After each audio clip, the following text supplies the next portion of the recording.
Welcome to the economy of the collapse. Bienvenue à l'économie du déclin. Aujourd'hui, l'économie de la dette. Pourquoi les riches deviennent de plus en plus riches pendant que tout le monde emprunte pour survivre? Nos grands-parents pouvaient acheter une maison, avoir des enfants, posséder une voiture, construire une stabilité financière avec un seul salaire. Aujourd'hui, deux professionnels peuvent à peine joindre les deux bouts. Pendant ce temps, les milliardaires n'ont jamais été aussi riches, les marchés financiers explosent, les actifs prennent de la valeur et le coût de la vie devient insoutenable pour une partie croissante de la population. Alors, que s'est-il passé? On peut se poser la question. Les gens sont-ils soudainement devenus paresseux? Ou est-ce que plutôt l'économie elle-même qui a fondamentalement changé? Parce que aujourd'hui,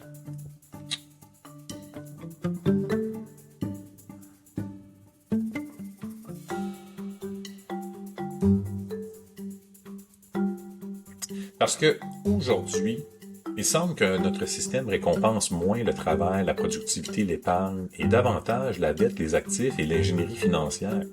Aujourd'hui, je veux parler de financiarisation, de crise, d'inflation des actifs, de gain capital, de banque centrale de dette et du système économique moderne. Parce qu'on a construit une économie où les pauvres empruntent pour survivre, la classe moyenne emprunte pour rester à flot et les ultra-riches empruntent pour devenir encore plus riches, tout en évitant souvent de vendre leurs actifs imposables. Pendant une grande partie du 20e siècle, les maisons étaient beaucoup plus abordables, les niveaux de dette étaient plus faibles, les salaires suivaient davantage la productivité et la propriété était accessible aux travailleurs ordinaires. Un travailleur pouvait acheter une maison, soutenir une famille, économiser et bâtir progressivement du patrimoine. Le crédit existait, mais il n'était pas le fondement même de la survie quotidienne. Puis, progressivement, tout a changé. Le crédit explose, les hypothèques, les cartes de crédit, les prêts étudiants. Sacrement.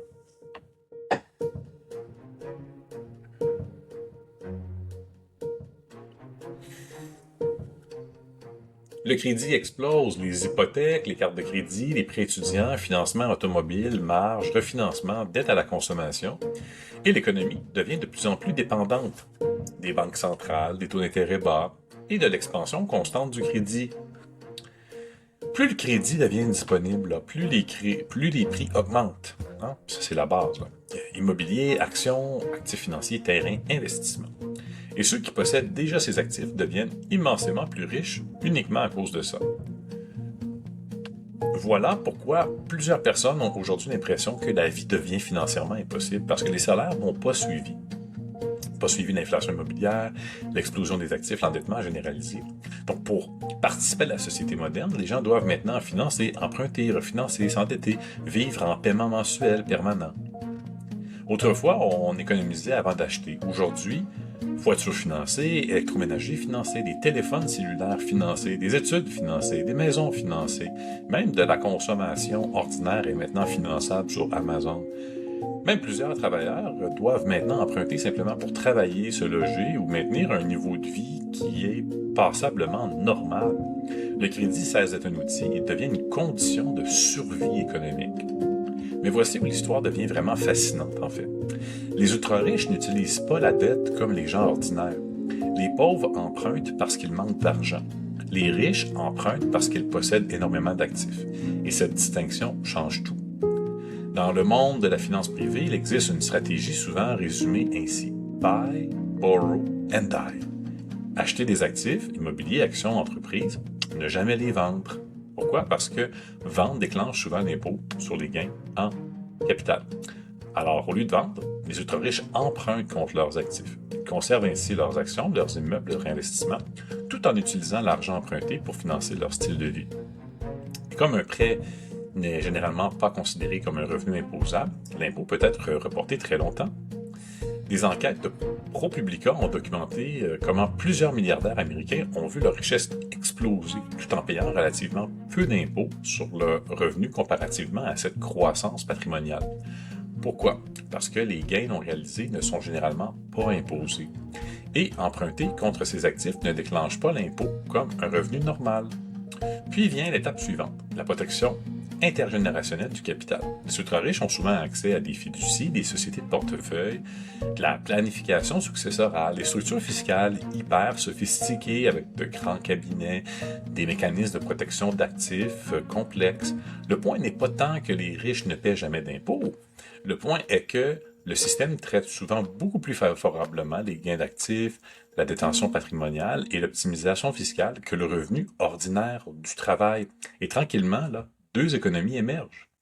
Une économie des travailleurs avec des salaires, l'inflation, des taxes, de la dette, coût de la vie, stress financier, pour tous ceux qui vendent leur temps.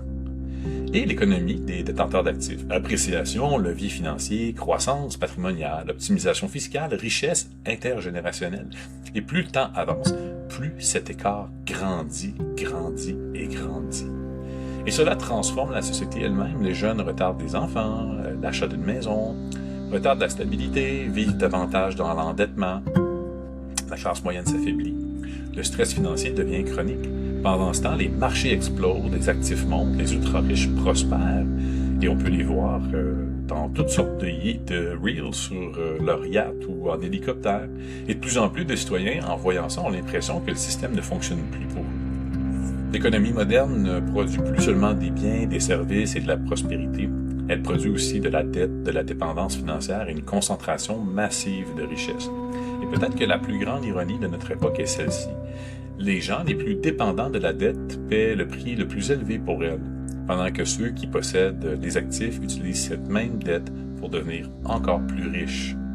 Les pauvres empruntent pour survivre, la classe moyenne emprunte pour rester à flot, mais les ultra-riches empruntent pour éviter de vendre leurs actifs et devenir encore plus riches. Et cela est peut-être la réalité économique fondamentale de notre époque.